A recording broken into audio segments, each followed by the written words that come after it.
আজও গভীর রাতে সেই ঘুঙুরের শব্দ শুনতে পেল। 3 মাস হয়ে গেছে দত্তবাড়ির বউ হয়ে এসেছে অরুণিমা, অথচ আজও সেই রহস্যময় শব্দের উৎস খুঁজে বের করতে পারেনি সে। দত্তবাড়িতে বাম দিকের ব্যালকনির সোজা ওই ঘরটা কেনই বা বন্ধ থাকে?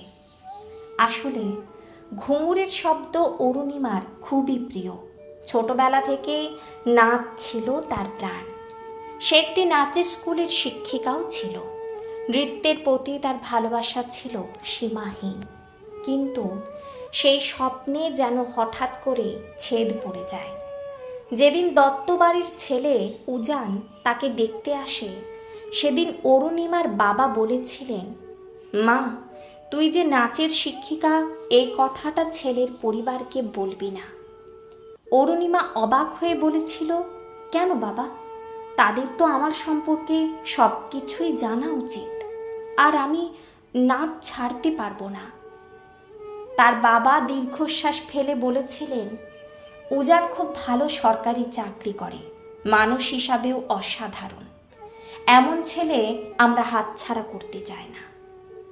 মা পরমা দেবীও বাবার সুরে সুর মিলিয়ে বলেছিলেন, এতদিন তো নিজের শখ পূরণ করেছিস, না করলেও মানুষ বেঁচে থাকে, বিয়েটা করলে তুই ভালো থাকবি। বাবা মায়ের মুখের দিকে তাকিয়ে সেদিন চুপ করে গিয়েছিল অরুণিমা। নিজের সবচেয়ে প্রিয় পরিচয়টাই সে গোপনে রেখেছিল, কারণ দত্তবাড়ির লোকেরা নাচ পছন্দ করে না। এই কথাটা সে আগেই শুনেছিল। ধুমধাম করে বিয়ে হয়ে গেল। বিদায়ের সময় নিজের সমস্ত জিনিসপত্রের সঙ্গে অতি যত্নে প্রিয় ঘুঙুরের জোড়াটাও ব্যাগে ভরে নিয়েছিল সে।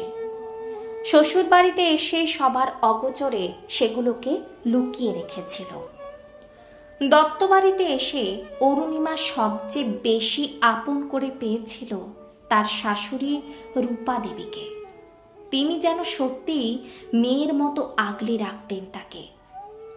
বৌভাতের দিন যখন অরুণিমাকে সকলকে পায়েস পরিবেশন করার কথা বলা হয়েছিল, তখন রূপা দেবী তার পাশে দাঁড়িয়ে বলেছিলেন, নির্ভয় কর্মা, আমি তোর পাশে আছি। দত্তবাড়ি ছিল বড় যৌথ পরিবার। সেখানে সবার মন জুগিয়ে চলা সহজ কাজ নয়। তাই রূপা দেবী প্রতিদিন অরুণিমাকে বুঝিয়ে দিতেন কে কি পছন্দ করে, কার সঙ্গে কিভাবে কথা বলতে হয়।